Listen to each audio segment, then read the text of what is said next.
I don't want to lose. I hate losing. I know Tank hate losing. Lamont damn sure don't want to lose. So it's going to make for a good fight, man. For a very, very big moment. What is your normal day-to-day like at this time of a camp? I'm also a night person, but I might go to sleep probably around like 3 to 4. Probably wake up probably like 11, get my run in.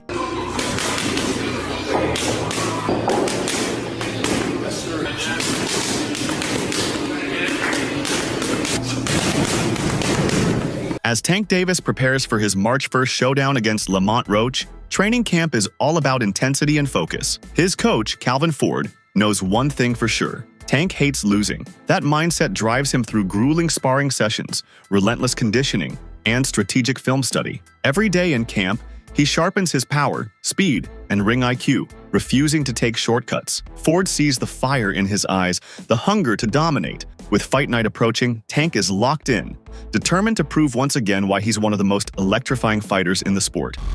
I seen it. Better be ready, fam.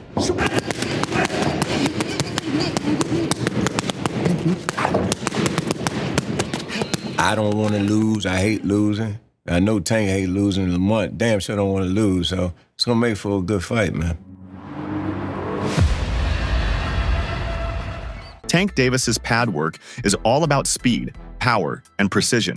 Every session is high intensity, with non-stop movement and explosive combinations. The sound of his punches smacking the mitts echoes through the gym as he throws rapid-fire hooks, uppercuts, and counters with pinpoint accuracy. His footwork is just as sharp, cutting angles, staying balanced, and keeping himself in perfect position to strike. Pad work isn't just about offense, it sharpens his defense too. He rolls under shots, slips punches, and reacts instantly to any opening. The pace never slows, pushing his conditioning to the max. Even when fatigue sets in, he keeps firing, refusing to let up. Every combination is drilled until it's second nature, ensuring he's razor sharp when fight night comes. The sessions simulate real fight scenarios, making sure he's ready for anything in the ring. Whether it's counterpunching, attacking off angles, or setting traps, everything is practiced with a purpose. His reaction time, power, and endurance are all tested as he works through multiple high-intensity rounds. With March 1st approaching, pad work remains a crucial part of his preparation.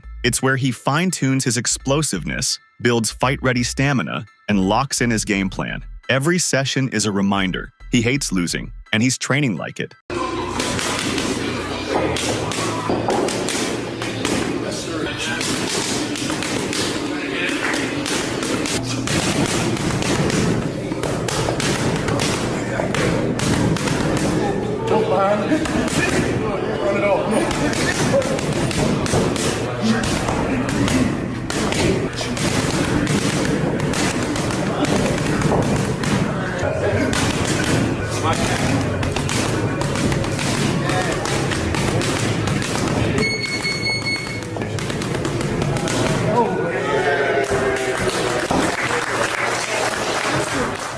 Tank Davis is pushing his body to the limit in training camp for his fight against Lamont Roach Jr. After intense workouts and hard-hitting pad sessions, he took a moment to get his back cracked by a physiotherapist at the gym. The adjustment helps relieve tension and keep his body in peak condition as he trains at full intensity. With non-stop sparring, strength training, and explosive drills, recovery is just as important as the work itself. The session is proof of how hard he's preparing. Every detail matters as he sharpens his power, speed, and endurance for fight night. All right, take a knee back for me. Deep breath in, out all the way. Oh yeah, felt good. There you go. Yes, sir.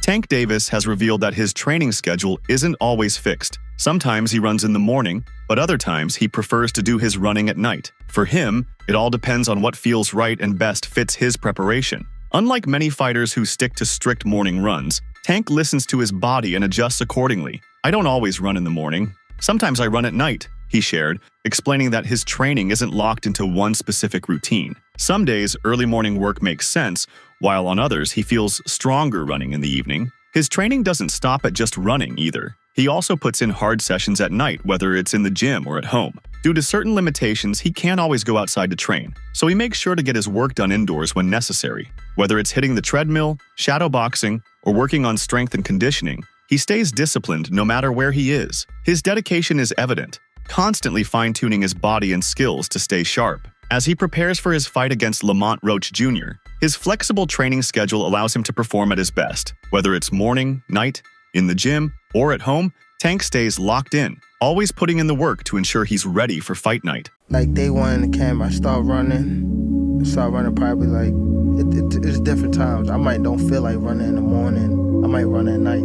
It all depends what fits you. Like, I run in the morning. If I don't, I run at night. Train probably like 2 or 3. If I want to do something again, I train at night. Or I run, and that'll be it. But when I'm in camp, I really don't go outside. Like, it's hard for me to go outside, so I just be in a gym and home. That's it. Like, I don't go nowhere. Tank Davis is putting on a show in training camp, unleashing pure power on the punching pads ahead of his fight against Lamont Roach Jr. Every punch lands with explosive force, echoing through the gym as he drills vicious combinations. His intensity is unmatched, showing why he's one of the most dangerous punchers in the sport. With every hook and uppercut, his strength and precision are on full display. His hands move fast, but the power behind each shot is undeniable. The pads absorb the impact, but the force behind his punches is enough to shake anyone standing in front of him. His body mechanics are flawless, generating knockout power from his legs, twisting his core, and driving each punch with perfect technique.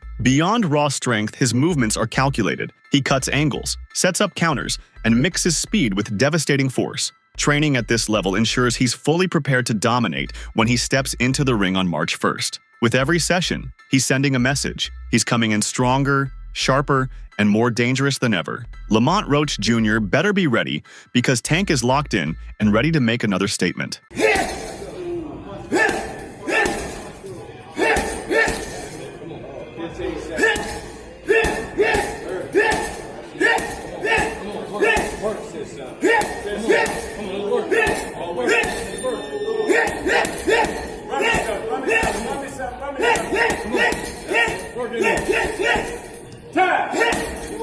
Tank Davis has structured his training to match his natural rhythm, preferring late-night workouts over traditional early morning sessions. Recognizing that his body responds best to nighttime training, he starts his day around 11 a.m., ensuring he gets the rest needed to recover from the previous night's intense sessions. Instead of jumping straight into hard training, he eases into his day, focusing on recovery and preparation. After waking up, Tank eats, fuels his body properly, and then takes time to rest again before gearing up for the night. His schedule isn't rigid. He listens to what his body needs, adjusting when necessary. In the morning, he does light exercises to stay active, keeping his muscles engaged without overexerting himself. These sessions may include stretching, mobility drills, or light shadow boxing, setting the stage for his more demanding nighttime training. When night falls, that's when the real work begins. Tank pushes himself through intense workouts. Whether it's sparring, heavy bag work, or conditioning, he thrives under the lights, channeling his energy into refining his power, speed, and endurance. Running is also a key part of his preparation,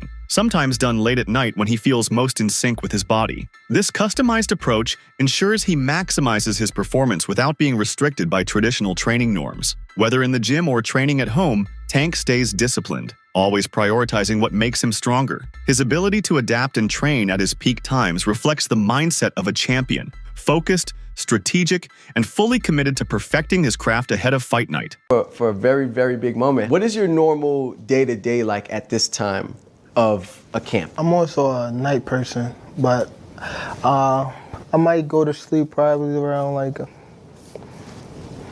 3 to 4. Probably wake up probably like 11, get my run in, and then eat, probably lay back down, and then wake up probably like 6 or 7, get my night workout in. Damn, so you're doing 2-a-days at this point, running in the morning. Stephen A. Smith sits down with Tank Davis's trainer, Calvin Ford, to discuss the star boxer's journey and what makes him one of the best fighters in the world today. Smith recalls a defining moment in Tank's career when he faced an aggressive opponent, a relentless, pit bull-like fighter, constantly coming forward. Despite the pressure, Tank's movement and boxing skills stood out, solidifying his place among the elite. Ford reflects on when he first knew Tank was destined for greatness. When he told me to believe in him, Ford says, from a young age, Tank carried an unshakable belief in himself, even as they both navigated life's challenges. Cruz, He was 25-0, and he fought that little dude, that little pit bull coming at him all the time.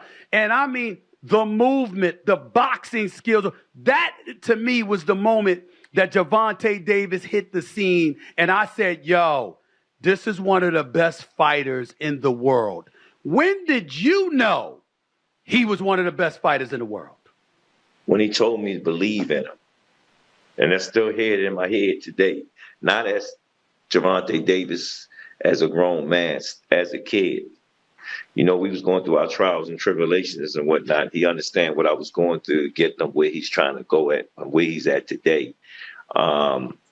He just said believe. And one of the main things that Mayor O'Malley put up throughout the Baltimore City was had a black background, and the word was written, believe, in white.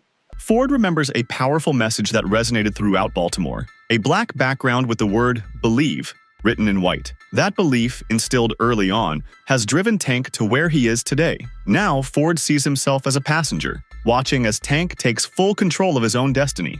We're in his car now. He's doing the driving, he says. O'Malley put up throughout the Baltimore City had a black background, and the word was written, believe, in white. And when he said that to me, man, it just believe in him. And ever since, I just been believing. And now we at this pinnacle of our life is we're in his car now. You know, he's doing the driving now. So I'm just waiting to look at the sights. You know, when you look at him right now, what is it about him that makes him so special at this moment in time when we see some of the great fighters out there? We were talking about Terrence Crawford. We've been talking about Canelo Alvarez. We've been talking a lot about David Benavidez, who was in the undercard leading into the main event this past Saturday night when Gervonta Davis fought and ultimately knocked out Frank Martin. When asked about Calvin Ford, Tank Davis immediately described him as a father figure. He emphasized that Ford, along with Kenny Ellis, played a crucial role in keeping his team and camp together. Their leadership and guidance provided stability both inside and outside the gym. For Tank, Ford was more than just a trainer. He was a mentor who held everything together. Without him, Tank believes his path might have been different, as the gym gave him the love and discipline he needed. Calvin Ford, what does he mean to you when you hear that name? What does he mean when you first hear that? A father. Father. And then he's one of the guys that held a lot of this, like, this whole family together. Him with Kenny, but for sure, like, them two, they held the whole camp together, for sure. Wouldn't be here without him? Would you say that? Without Calvin? Yeah, I probably wouldn't be here without him. Just off of the fact of when I was coming to the gym, I was getting that love that I ain't have at home type stuff. So it was always like, Calvin, saying I walked through the gym, Calvin, like, looking for him type stuff. Tank also spoke about his mindset before fights, addressing how he handles nerves. He admitted that doubts sometimes cross his mind, but he never gets too nervous. Any anxious feelings disappear the moment he begins his ring walk. At that point, there's no turning back, and he thrives on the energy of the crowd. He compared it to guarding top athletes like LeBron James in basketball. Rather than fear, he feels excitement and eagerness to perform. Even in high-pressure moments, he feeds off adrenaline. He recalled a moment when he hit his leg on a microphone after a backflip celebration, highlighting how locked in and energized he is when competing. For Tank, the thrill of the fight outweighs any nerves. But I don't never get nervous. I mean, like, too nervous, like, when I'm about to, like, the ring walk. Right. Like, as soon as the ring walk is, I switch to, like, if I'm nervous in the back of the room, like, as soon as the ring walk, switch, all gone. it's all gone. Cause it's like I can't turn back, and then I get a thrill off of like the people. Like as soon as I see it, like it's like damn, it's mine type stuff. See, cause I would guard Kobe, I would guard LeBron, and I'm thinking like I'm not nervous. I'm excited. I can't wait to get out there and guard these motherfuckers. Like that was my mindset. I couldn't wait to get to it. So it was I wouldn't think if my mind was nervous. It was just more excitement. But I get what you're saying. Yeah. I know when your team do get nervous though. And there was one fight where you turned the back flip and you hit your leg on the microphone. I saw that. I'm like, okay now, bro. Respected boxing trainer and analyst Teddy Atlas has been one of the strongest advocates of Tank Davis's overall skill set. While most fans and analysts focus on his devastating knockout power, Atlas believes Tank's intelligence, patience, and strategic approach are what make him truly special. Tank is the most complete fighter in boxing today, Atlas stated. People see the knockouts, but what they don't see is the setup. Tank isn't just throwing wild punches, he's looking for the right key, the right angle, and once he finds it, he knocks his opponent out. This breakdown highlights a crucial aspect of Davis's fighting style, his ability to adjust in the ring. Many power punchers rely solely on their strength, but Tank is different. He takes his time, studies his opponent's habits, and gradually picks them apart. His approach is calculated rather than reckless, making him one of the most dangerous fighters in the sport. He reminds me of the old-time janitors, the superintendents in the big buildings, those big buildings, and they had a big brass key ring about this big with 1,000 keys on it. But every key, they knew that key was for a certain door to get into the building. When he's moving around, I'm saying he's the super with that big key ring, and he's looking for the right key to get in the door. You're great with the analogies. I love that. I love the analogies. And he finds the right key. He does. He doesn't walk into a room and like, bang, oh my God, I shouldn't open that door. And a lot of guys do. Romero walked into that room. Garcia walked into that room, So he don't. And that's part of what separates him and makes him a guy that's one of the most complete fighters right now of all time. Atlas also emphasized Tank's patience, a trait that separates him from other knockout artists. He doesn't waste punches. He makes you make mistakes, and then he makes you pay for them, Atlas explained. This level of discipline allows Tank to stay composed, waiting for the perfect moment to strike instead of rushing for an early knockout. His ring IQ is evident in the way he sets traps, controls distance, and forces his opponents into uncomfortable positions. Whether using feints, footwork, or counterpunching, Tank always has a plan. Atlas's praise reinforces the idea that Davis is more than just a knockout machine. He's a thinking fighter who knows how to dismantle opponents with precision and skill, making him one of the most complete boxers in the game today.